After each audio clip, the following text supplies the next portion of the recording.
Seahawks fans, wherever you may be. Welcome back for another edition of the Seahawks Playbook podcast. Join your host, Bill Alvstad, and co-host, sports writer and football analyst Keith Myers, as we talk Seahawks football.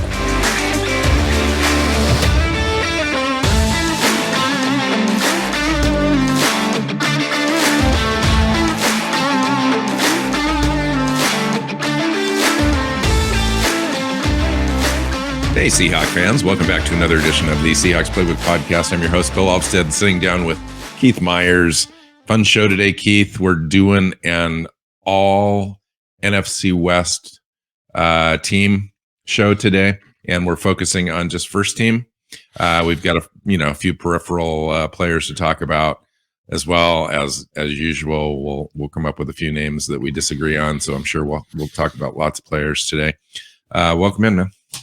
Yeah, this will be a fun show. We'll see how well we do it at actually coming up with a first team all NFC West. It's got a couple of weak points, and it's got a couple of strengths too. You know, as far as the entire league is concerned, there's a couple of positions of strength, and there's a couple of positions where I'm like, yeah, okay, I'll just choose that guy by default, and that'll be it. Yeah. Yep. I found the offensive line to be one of those where this is not a great offensive line division, and let's go through it and see where we're going. So where do you want to start? I think I'm going to start with the offensive line, actually. Okay, and start right in the center. Because this one's just easy. There's really no great choices here. But Rodney Hudson from the Cardinals, Alex Mack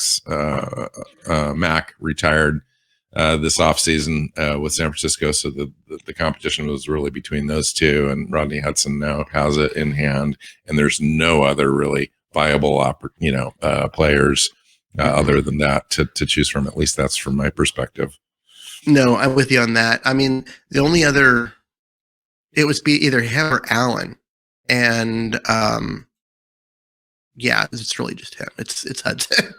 Yeah, no, really, right. All right, so that was easy. And then the guards. I mean, there's a little bit of a conversation on the guards too, but completely honestly, not really. Go ahead. Yeah, Justin Pugh on one side and Gabe Jackson on the other. Okay. Really, I mean, that's and what I've got. Make an argument for Damian Lewis.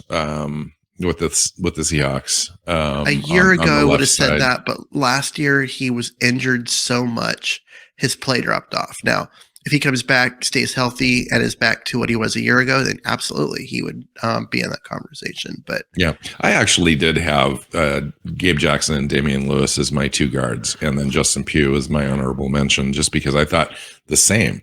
Justin Pugh's play last year kind of dropped off a little bit, but a couple of years prior to that, it was elevated. So, I mean, he's definitely right there. I think those are the three.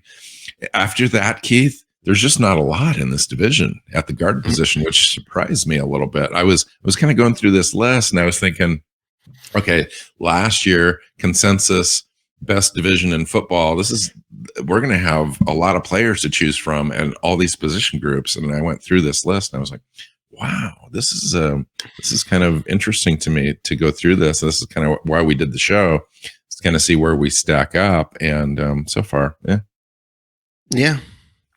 So let's go onto the tackles, because it got a little more interesting at the tackle spot, because maybe I put Trent Williams at left tackle. Yeah, he's the clear leader. In fact, he's probably the best offensive tackle in the league, I think. Yeah, at least he was a couple of years ago.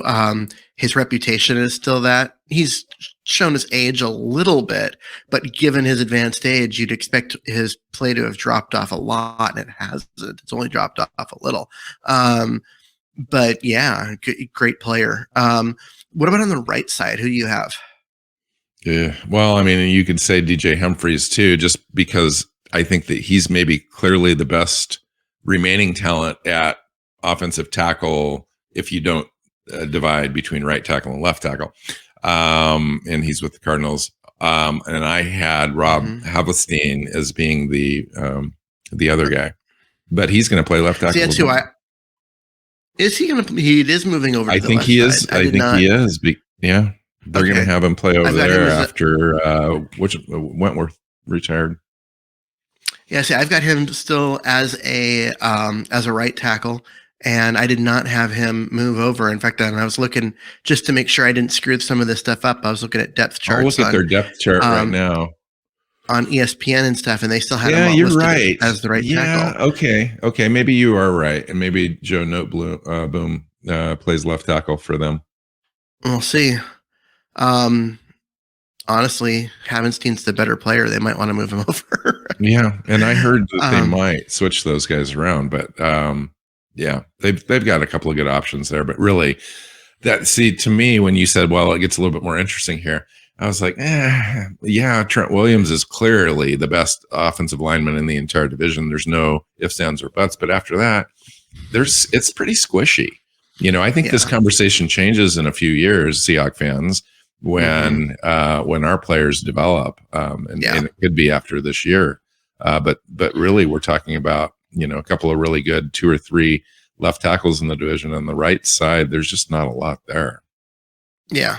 I was wondering if you were going to put Humphreys as a right tackle just because you're like, well, he's the second best, and so are you going to move him over? That's kind of what I did in my list. I just chose the best 2 tackles regardless of where they line up. Yeah, I was trying to do right and left, and that's why I ended up with Havenstein. But Humphreys is the better player, but plays the left side. How do you so that is the debate, and we could go through this list because we have a long way to go as far as how we look at an All-NFC West team. By the definition of team, you do want to have allocation for different sides and different positions and nuances and so forth. But as far as best players are concerned at positions, you can make the argument the other way as well. So anyway, how about running back? This is kind of an interesting one as well, but I was again lacking really overall talent in the division. There's some good middling players, if you will, I think, as far as league-wide is concerned, but nobody really in the top 5, I think, overall. But there are some nice players. I had Cam Akers as my 1A and Elijah Mitchell as my 1B with honorable mention Rashad Penny. And that's kind of the way it is. Hard. I mean, Rashad Penny, you could say, has the most talent. But he's getting there on 5 games right. In 4 years. Cam Akers had 1 game last year where he played, and the year prior he was okay. But I think he's the best talent in the division, and just by default he's there. And then Elijah Mitchell just was a rookie last year and showed that he had something, but still hasn't proven that he's going to be there long term. So I thought the overall in the division, the talent was just lacking. See, I don't know if I would agree with the talent lacking. I put Akers on there, and I put him on there without caveat because you're like, oh, he was okay as a rookie. Well, he didn't play the first half of the year. But once he got in there and became the guy, he was great. And then last year, he missed a bunch of time because of injury, but he came back for the run in the playoffs and was really good. And so he is, in my mind, still the class of the division. And even though he's got about 1 season's worth of great production in 2 years, he still has that, and nobody else you does. Could say by default, just by that attribution, you could say the same thing about Rashad Penny, only Rashad Penny does have about a full year plus of stats. It just and took him those 4 stats years are like to do 5.8, average per carry, and some explosiveness there and some touchdowns. But it took him 4 years. Yeah, I know, but you could extrapolate. But I was just saying that Rashad Penny is in that conversation because of what I'm saying is the overall lack of quality in this division. Rashad Penny is part of that equation. It's sad, isn't it? It is. I mean, he shouldn't be. He doesn't belong in any anything division unless it's the all injured division. Oh, come on. Now that's pretty harsh. I think that why? Well, because he's had 5 good games. Yeah, well, you could say the years. same thing about Cam Akers. I mean, he had some struggles. He had a hard time penetrating that starting lineup early in his rookie season. He came on, he got injured. He's had the same issues as well, just in 2 less years. Yeah, but he's also played he's played more in 2 years than Penny has in 4. And he had some playoff stats that kind of make him, I think, above. Yeah. What do you think about Elijah Mitchell? Honestly, I think he is a decent back, but not special. I agree. So I don't have him on my list at all. I very almost, because this conversation that we're having at running back, put Deebo Samuel there. I was this close to putting the San Francisco wide receiver in at running back because he plays some running back. Yeah. Well, we can do wide receivers right now before we go to tight end. Ultimately, I didn't, because he ended up as my 3rd wide receiver. Yeah. Well, he's my 2nd. Yeah. So on the wide receiver list, I have Cooper Kupp. It's clear. Yeah. I think Cooper Kupp's the cream of the crop across the entire NFL. And I mean, he was he led the league in receptions, yards, and touchdowns. That's rare that somebody has all 3 of them. So you did 3 wide receivers on your list, and 1 tight end. I did 2 tight ends and 2 wide receivers. So I had Deebo Samuel as my 2nd wide receiver on this list, and my honorable mention was Tyler Lockett. Let's see. I went with DK Metcalf as my 2nd. Interesting. Wow. Samuel as my 3rd, and then my honorable mention was Tyler Lockett.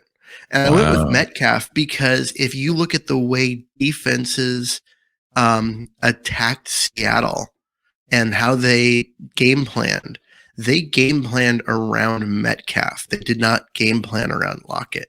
So even though Lockett maybe had the better stats, Metcalf was clearly viewed as the bigger threat. And so therefore his stats were determined more by, or as much by, how much the defense was worried about him. And what you mean by anything else by that is taking away explosive plays. Yeah, they put a lot of extra.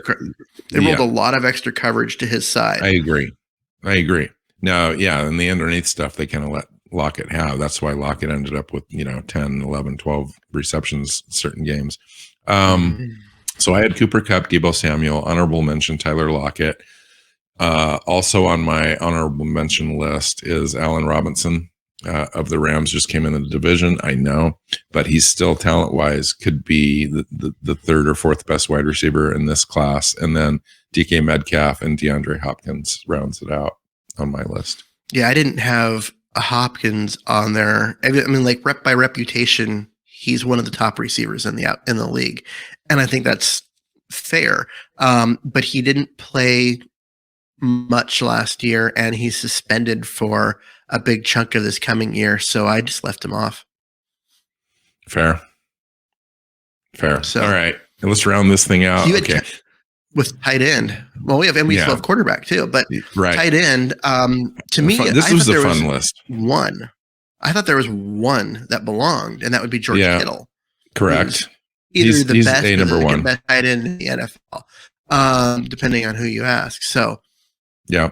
And I had 2 honorable mentions. Well, I did have 2 listed because of the 2 tight end sets. I just figured there would be 2 on the All-NFC West team just based on the amount of times they're on the field, across all of the teams. And Noah Fant for the Seahawks, I had as my 2nd best tight end in the division, with honorable mention being Zach Ertz of the Cardinals. Mm-hmm.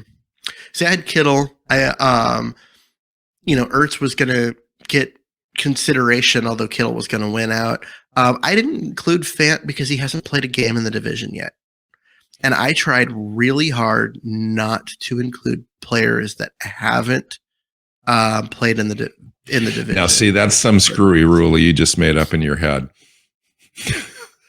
because we didn't have that rule. Come on now. We didn't have that rule. We didn't make up the rule, but this is a purist. This is an all-division team, yeah, and this is an all-division never team. played a game in the division. I know, but now he is. He's in the division. He's going to play. He needs to be included as far as stats are concerned, regardless of where he came. And I just think that if you look at him and you bring in that talent in the division, then he's got to count. I don't know. Maybe I'm wrong. Maybe you're right. Yeah, but it doesn't matter either way because Kittle's still the class of the division. That's true. Yeah, and I only had one tight end, so it became easy. Of course, I'm really setting this rule up so I can break it when we get to the defense. Yeah, we'll see. Quarterback. This one's easy. Matthew Stafford is the quarterback of the division, but Pro Football Focus has Jimmy Garoppolo as being ranked higher than Matthew Stafford in its algorithms. That right there, it's not an algorithm because it isn't a. This is why. This so is you all think it's just subjective? Grading. Yeah, This is their human grading part of it, and you cannot have watched a single football game last year and think that Jimmy Garoppolo was a good quarterback. He was mediocre, and that's all Jimmy Garoppolo has ever been in any game he's ever played. He's you not just a good dashed the hopes of Seattle's Seattle fans who are hoping Jimmy Garoppolo is cut by the 49ers and the Seahawks pick him up. Sure, they could hope that because he's going to be significantly better than Geno Smith, but that doesn't make him good. Significantly better than Geno Smith when you just called Jimmy Garoppolo, the worst quarterback in the division, basically. No, because he's better than Geno Smith, so he's not the worst quarterback in the division. Geno Smith is the worst quarterback in the division. Yeah. Well, Drew Lock. Okay, whichever one of them wins the quarterback competition will be the worst quarterback in the division.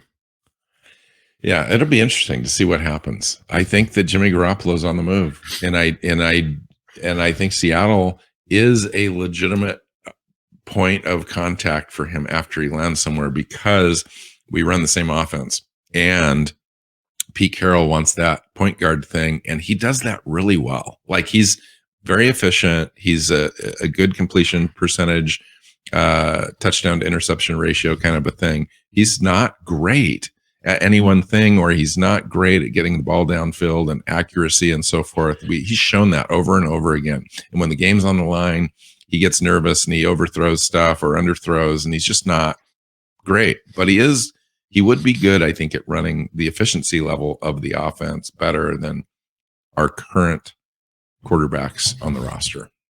That part I'll give you.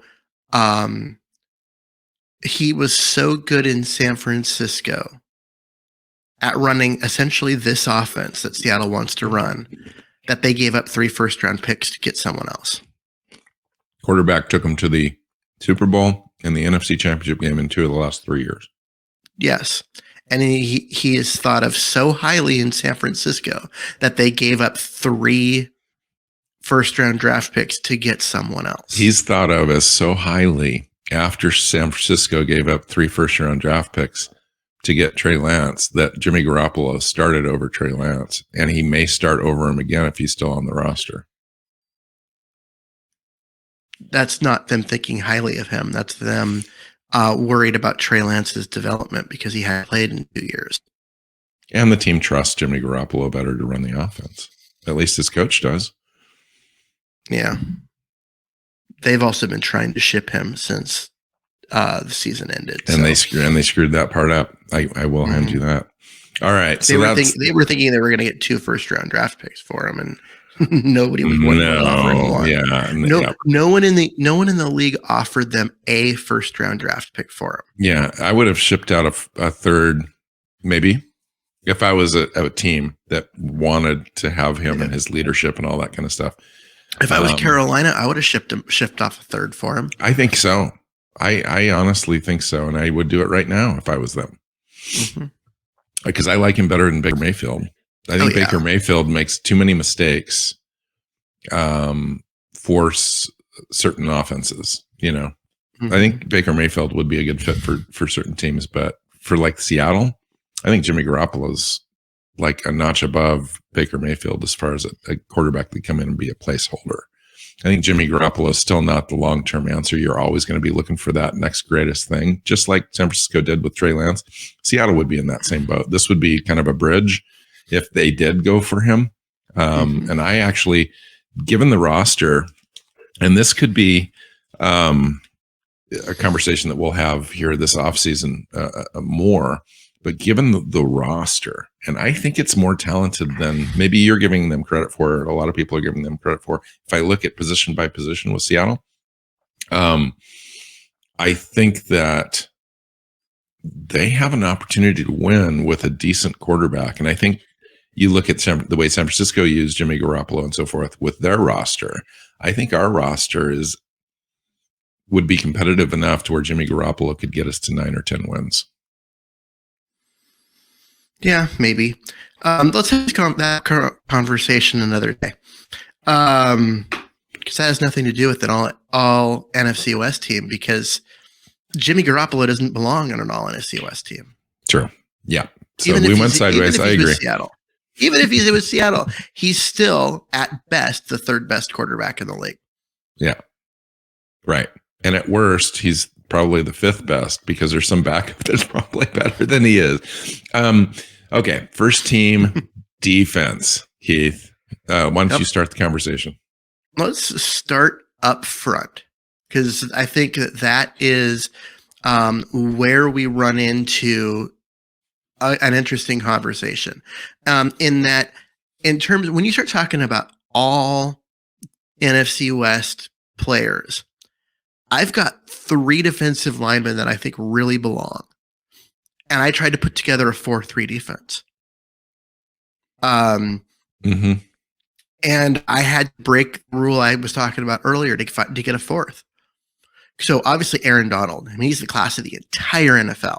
Absolutely. Nick Bosa is very fitting to be on that line as well. And Terran Armstead, the 49ers, I threw him in there as another, top flight player.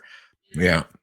Well, who's the fourth? Who's the next guy? Yeah. So this list is interesting because you did it a 4-3. I kind of did a 3-4, and I'll agree with you. So Aaron Donald's on my list. Eric Armstead is on that list as well on the interior. I did more of an interior defensive line list and then a edge defensive end list so that I could make those distinctions.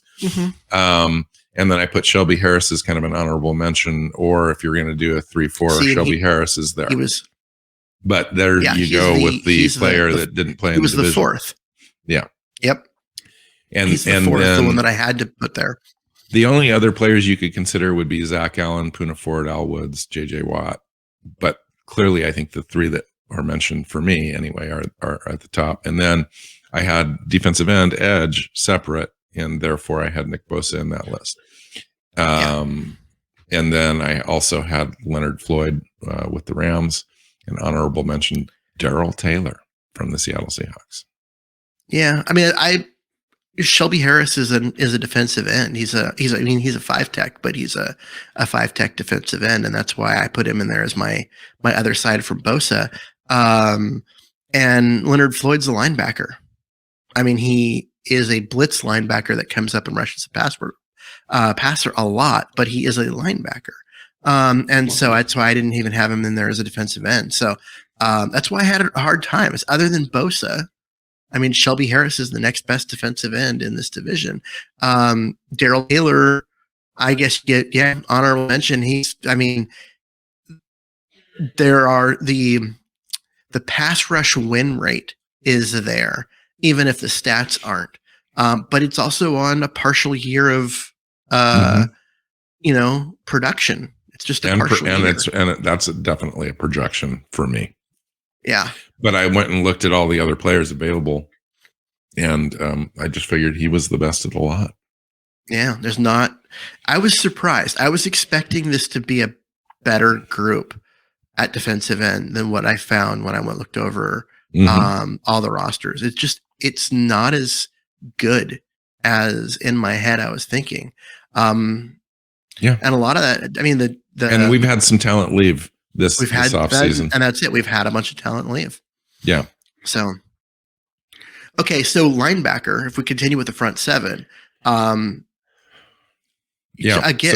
think there's 4 guys that deserve absolutely recognition, and in a 4-3, it became really hard who to leave out.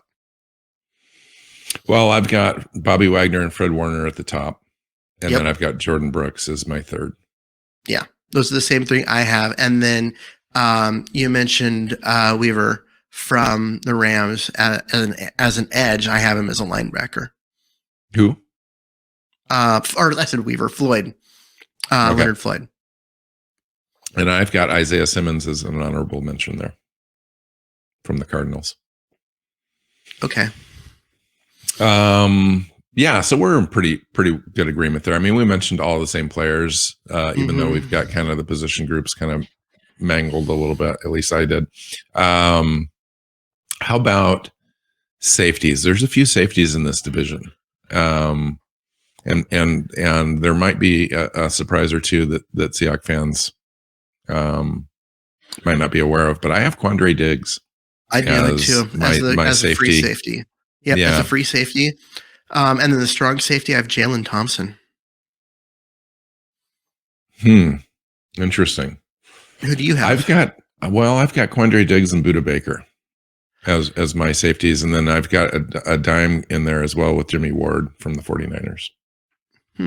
See, Budda Baker he's a Swiss Army knife. He is. He's a hybrid. Yeah. And so is Quandre Diggs, to be completely honest with you. No, Budda Baker's he's a Swiss Army knife in a hybrid, but he's not a hybrid strong safety in any way. He's a free safety / cornerback. And so therefore I'm like, which do you put him at? And honestly, he's not fitting. He's not the best at either one of those to get into my team. He's a good player, and he's kind of a defensive weapon because you can use him in both ways. But he's not a better free safety than Diggs, and he's not a better cornerback than the guys I've got listed at cornerback. Who was your other safety? Jalen Thompson. Yeah, that's a good choice. Interesting. So, yeah, I mean, it became, when I started really looking at it, like, to me, he's the best strong safety in the division, which is sad given what Seattle gave up for Jamal Adams and what they pay him. But the Seahawks haven't gotten the production out of Jamal Adams that they need. And so, and a lot of that, yeah, I mean, Ken Norton's gone for a reason. And that, I think, will change greatly what we get out of Jamal Adams this year. But based on what we've seen, Jalen Thompson's the better pick here, in my opinion. So, and just so everyone's aware too, the Arizona Cardinals have Jalen Thompson listed on their depth chart as a free safety and Budda Baker as a strong safety. But nonetheless, but they don't play that way on games. Adams is not listed on either of our lists as being even in contention for this because he doesn't belong there. Yeah. So he's probably not even in the top 4 or 5 conversation at this point, just based on play. No, and then it's odd that they have Baker listed as a strong safety because he's never played it down of strong safety. Yeah, they have strong safety Budda Baker, and then Deontay Thompson is their backup, and then Jalen Thompson is their free safety on this. That's roster. So weird. See, I use the ESPN depth charts, and they've got Budda Baker rightly at free safety and Jalen Thompson rightly at strong safety because that's what they play on game day. And I'm on our lads. Yeah, for the depth chart. So, okay. Cornerback. This is a fun list. There's a few in the division, but I was actually surprised again at the lack of quality after the top one or two. Yeah, I mean, obviously Jalen Ramsey is like Jalen Ramsey is number one, right? I mean, he's in the top. If he's not the number one, he's in the top 2 or 3 in the entire NFL. Agreed. And then after Jalen Ramsey, there's like 3 or 4 that I think are interchangeable. Byron Murphy. Yeah, he's on my list, but he's an honorable mention. I've got Troy Hill from the Rams. Okay, that's my other guy. I'll give you that. I have Murphy. I think Murphy's a better player, but yeah. But you're right. It at some point it becomes, take your pick, right? After Ramsey, Dante Johnson, Shavarius Ward of the 49ers, Byron Murphy of the Cardinals. For me, Byron Murphy had an okay year last year. He was coverage wise, it was okay. I thought Seattle played him, hard and strong, and he really didn't have an effect on the game at all. Of course, those are the games that I'm paying attention to with him.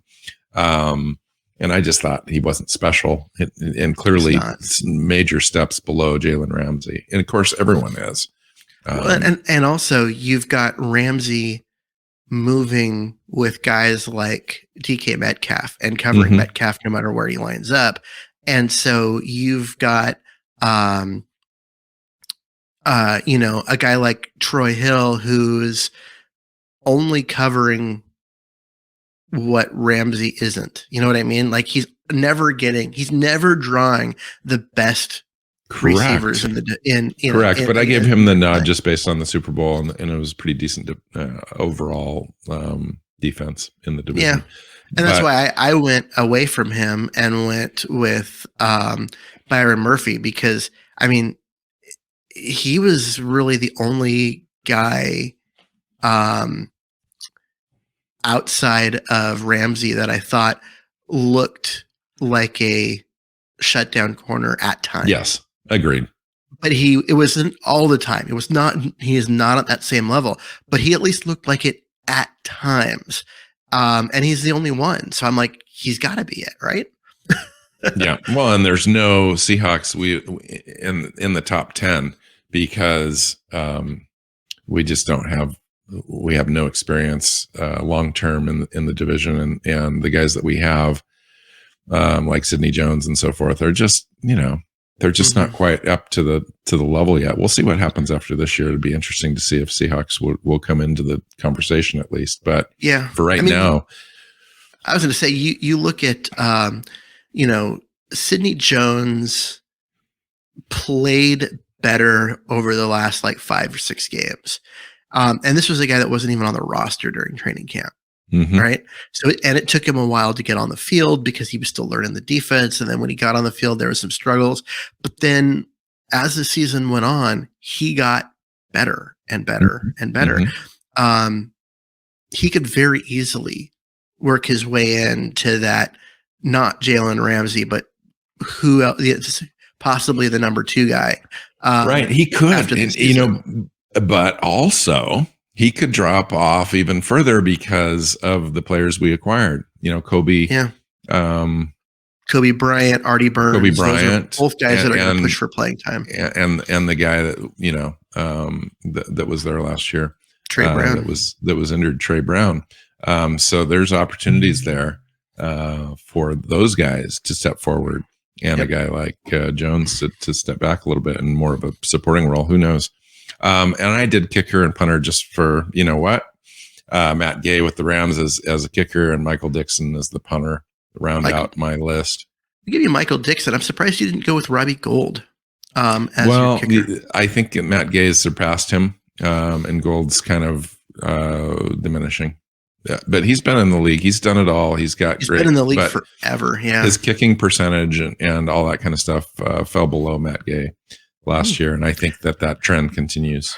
Yeah, I mean, he's been in the league forever. He's older, and there's that. I think for me, when I was just looking through the list, I'm like, oh, of course it's Robbie Gould. He's one of the best. But you know what? That's also reputation. I didn't even bother to go look at last year's stats. Yeah, I went ahead and looked at the stats, and Matt Gay's, he had a really great year for the Rams, actually, and had like an 86 overall kick rate, successful kick rate, and Gould was down to 81%, something like that. So interesting. No Jason Myers. None at all? Just based on last year. So I think that Jason Myers' career percentage wise is equal to Matt Gay, but last year he struggled with some kicks and fell off the list. Yeah. See, he seems to always hit the hard ones and then miss the extra points and the easy stuff. He is a Myers through and through. That's funny. And, overall impressions, Keith, on the talent level in the division, and then maybe talk a little bit about where Seattle is on this list as far as overall. So I went through, quantity. and I know you and I have different names, and so it's going to be a little different. I counted up who has more players on here. Arizona has 4, Seattle with 5, San Francisco 6. LA 7, and that was without the kicker and punter. That's just the 22. If you include the kicker and punter, it becomes 4, 6, 7, 7 on my list. And if I give you the Robbie Gould, Matt Gay switch, it becomes 4 for Arizona, 6 for Seattle, 6 for San Francisco, and 8 for LA. And honestly, that surprises me. Actually, all of that feels about right. Yeah, really except doesn't. for in reality, I think I'd switch the quantities between Arizona and Seattle at this point, because Seattle really hasn't done anything to kind of show that they have that many players up there closer to the best in the division. But maybe they do. Maybe they're going to put together a year this year. I meing, that. I think they do have some quality. They do have some quality at different positions. They have been slowly revamping the roster, getting younger and better at a lot of places. And they don't have a quarterback. So as a team, they're the 4th best team in the division. Where do you think that they have an opportunity to improve position groups this year to surpass expectations and maybe have a few more players added to this list? Offensive tackle.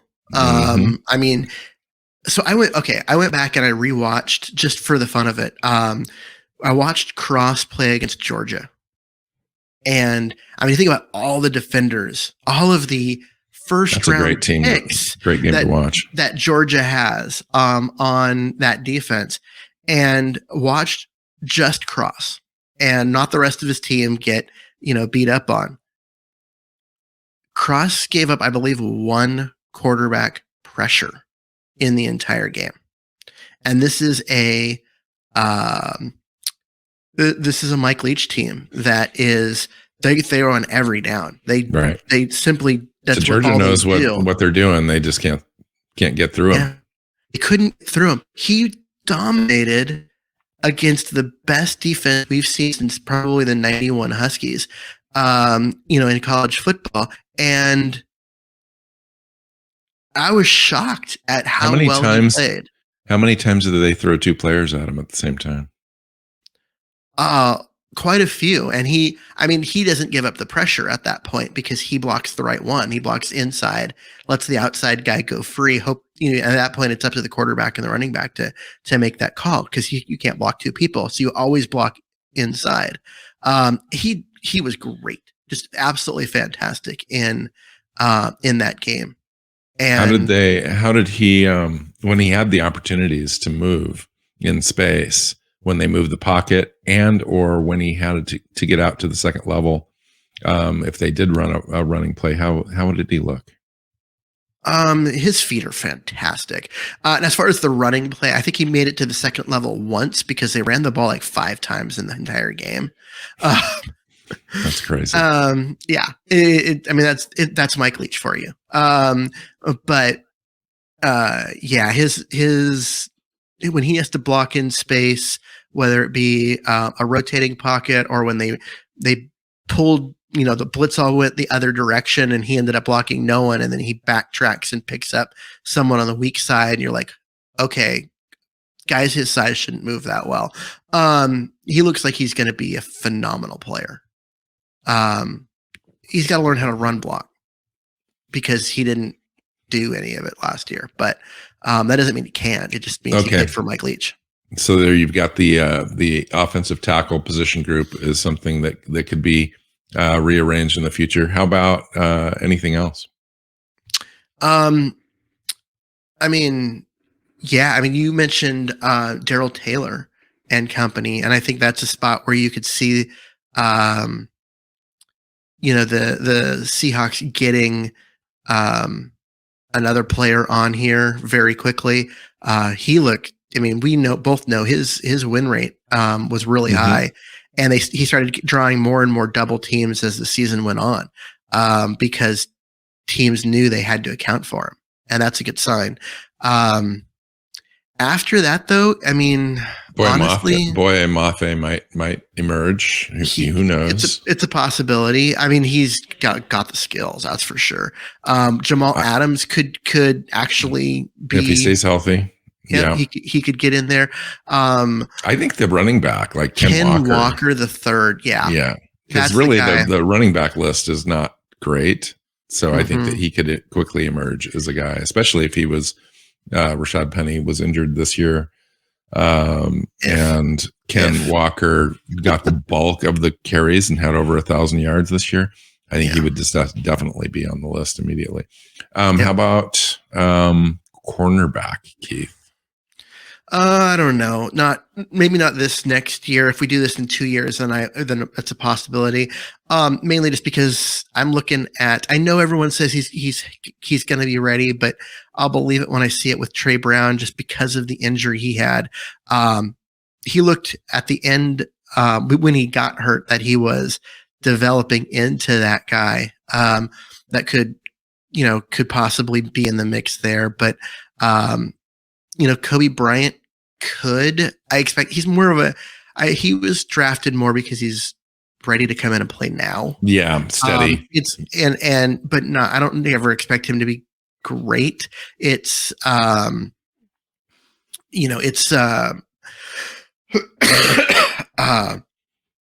the only other guy that I could think of that would have an outside shot, maybe not next year, but in the conversation within 2 years, would be Tariq Woolen, because there's nobody else in this cornerback class in the division that is like him. Yeah, he's so unique. Like, he is athletically just such a unicorn for the position. Think Patrick Peterson, but with more size. Yeah. More length. And he's the type of guy that could just be that, but he's got a lot of learning to do before he's ready to even get on the field. So we'll see with him, but he has the potential to do there. Cool. Fun show. A couple shows coming up of interest for listeners. We've got the NFC West preview show. So we've gone through now all of these players at the top of the division, but really where the division is going to be won is with the depth of these rosters, in the trenches, all that kind of stuff, and quarterback play. So we're going to find out where we're at with that, at least in our estimation. And then the show after that, we're going to sink into the quarterback competition for the Seattle Seahawks.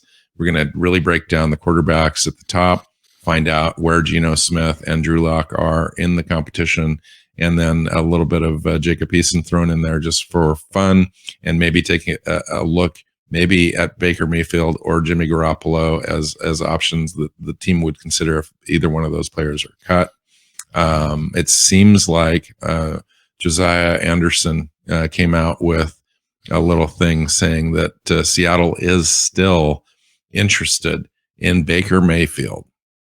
And so I think it's something that we should probably have a conversation about, but I don't think that we should, it's not going to be an over the top conversation. It's just going to be one of those, let's make sure we cover our bases when, to talk about these things in case they happen. Who leaked that and why? Yeah. And we'll have that conversation when we have that conversation. Who leaked that and why? That's, always ask that question. There's always a reason. Those things don't get out there for no reason. So cool. All right. So let's get out of here. Find Keith on Twitter at Myers NFL. You can find me at NWC Hawk. Find the show at Hawks Playbook on Twitter. Seahawks Playbook. Playbook.com is the website. You can find us on your favorite podcast platform and YouTube. Hit the subscribe button. Thanks. Go Hawks. go Hawks. Seahawks Playbook podcast listeners, thanks for joining us for another edition of the show. You can find us on Twitter. Bill is at NWCHawk, Keith is at Myers NFL, and the show is at Hawks Playbook. You can listen and subscribe to the show at SeahawksPlaybook.com.